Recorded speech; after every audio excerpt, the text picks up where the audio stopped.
Growing up, I was a very shy kid. I will not talk much if I'm around a stranger. I have to take a deep breath, or I have a battle with myself every time I go to a local store to buy a snack because I was so afraid to ask the store owner. It takes me a while to be who I am today.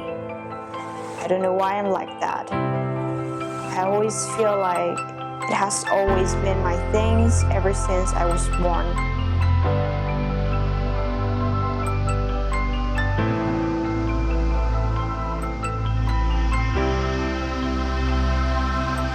But the funny thing was that I was never alone. I always had family, friends, and I was always surrounded by many good people.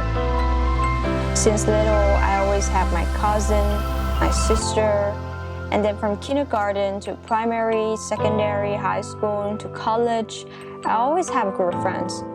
And looking back, a lot of time, I feel that I am an extrovert because when I was in a group, I explode. I talk too much, maybe more than too much. And I will be the one who initiate, we do this and that, and come up with so many stupid ideas for the group that I think they are good.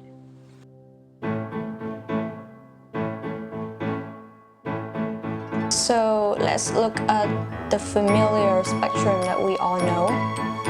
So at this point, I think I would fall perfectly at the middle of this line.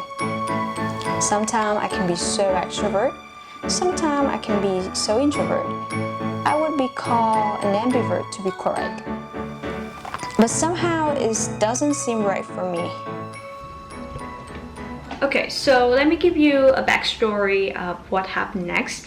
I didn't have the footage to tell the story.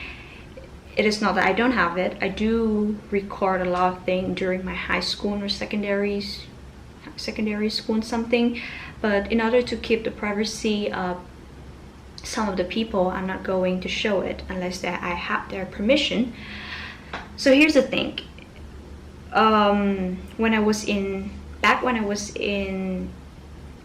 primary, at the end of primary or at the beginning was secondary school, something like that.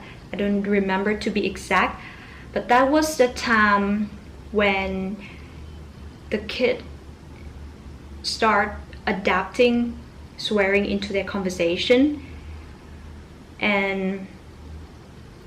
But here's the point.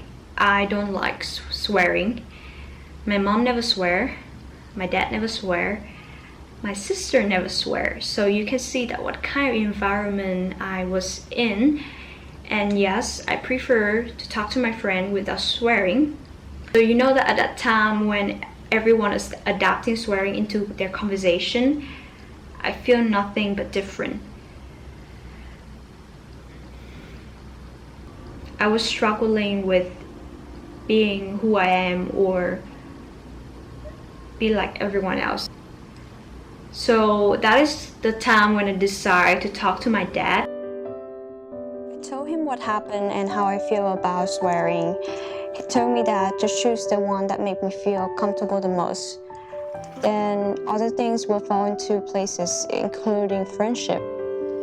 As there is no other feelings better than being who you are. In the end, you cannot lie it. It is a strange thing for Asian parents to advise you that, because usually people will say you should follow the rule, like what everyone else saying. As a kind of basic thing, do not swear, be a good person. But no, my father, he did not say that. He told me to choose whatever I feel comfortable at. So I chose not to swear, though all my friends around me did it.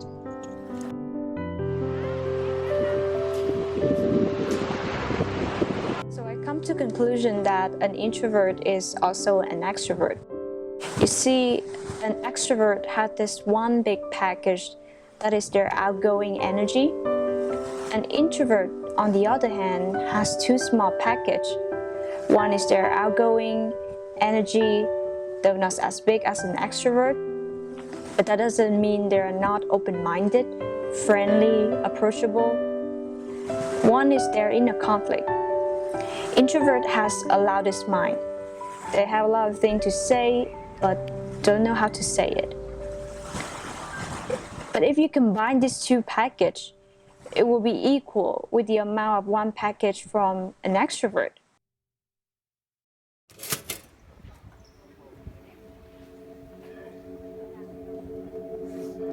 Being an introvert is always a conflict.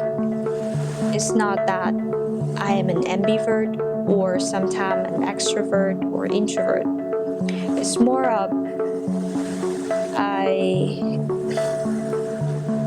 it's more of this. I channel all my energy to be a person who can still be a part of community while staying true to who I am. So I hope that whoever you are on this line, whether you are this or this, you can still find a way to channel your energy to become a person you want to be. It doesn't matter actually whether you're what. It's just a term that people name it. As long as you know who you are and who you want to be, that's all that matters.